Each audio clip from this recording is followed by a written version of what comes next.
My phone buzzed at 2 a.m., and I ignored it, thinking it was another spam call from some scammer pretending to be my bank.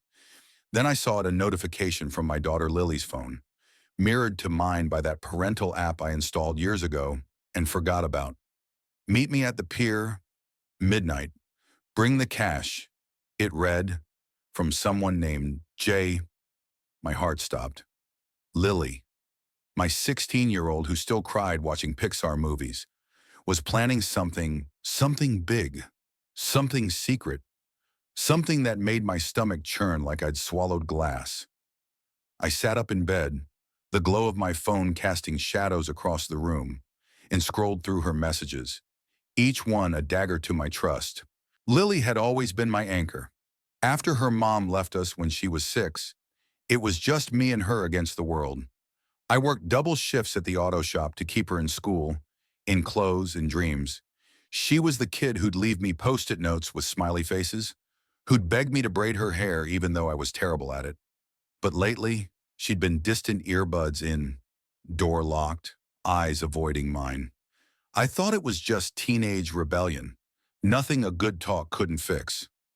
Now, staring at her texts, I realized I didn't know my daughter at all. The messages were a labyrinth of plans. Jay, whoever they were, was pushing her to get out, to make a move. They talked about a bus ticket to Chicago, about starting over, about my money, the savings I'd scraped together for her college fund. One message from Lily hit me hardest. Dad won't even notice I'm gone. I wanted to scream, to shake her awake, to demand answers.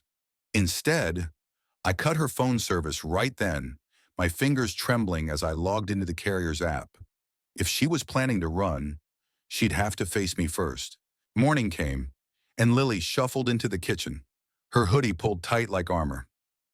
"Why's my phone dead?" she asked, not looking up from her cereal. Her voice was casual, but I caught the flicker of panic in her eyes. I slid my phone across the table, the screenshot of her text glowing like evidence in a courtroom. "Care to explain this?" I said, my voice low, barely holding back the storm inside me. She froze, spoon halfway to her mouth, her face paling like she'd seen a ghost. "Dad, it's not what you think," she stammered, but her words sounded hollow, like she was rehearsing a lie. I didn't let her finish.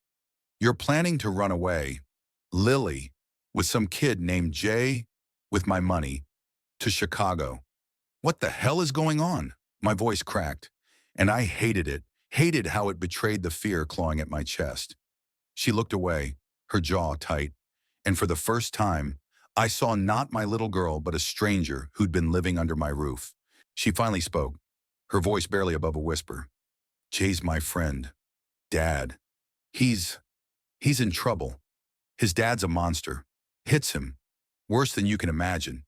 He needs to get out. And I was just trying to help." Her eyes met mine, and I saw tears, but also defiance. "You wouldn't understand. You're always working, always gone. You don't even know me anymore." Each word was a punch, and I staggered under them. Was she right? Had I been so busy keeping the lights on that I'd missed her slipping away? I demanded to know everything. "Jay," she said, "was Jasper a kid from her school? A senior with a reputation for trouble. His dad was a drunk who'd left bruises Jasper hid under long sleeves. Lily had found him crying behind the bleachers one day, and they'd become friends, secret friends, because Jasper didn't trust anyone.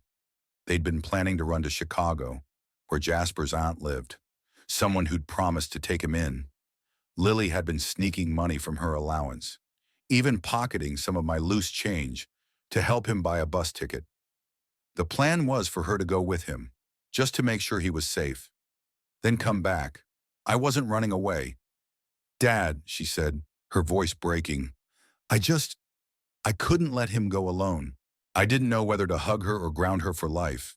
Part of me was proud my kid had a heart big enough to risk everything for a friend. But another part was furious.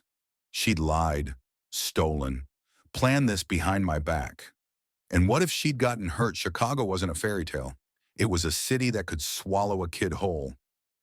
I called Jasper's aunt, a woman named Clara, who confirmed his story. She'd been trying to get custody, but the system was slow, and Jasper's dad was charming when sober, fooling everyone. Clara begged me not to turn Jasper in. She'd come for him herself if I gave her a few days. The next hours were a blur. I sat Lily down and told her the truth. I was scared. Scared of losing her. Scared I'd failed her as a dad.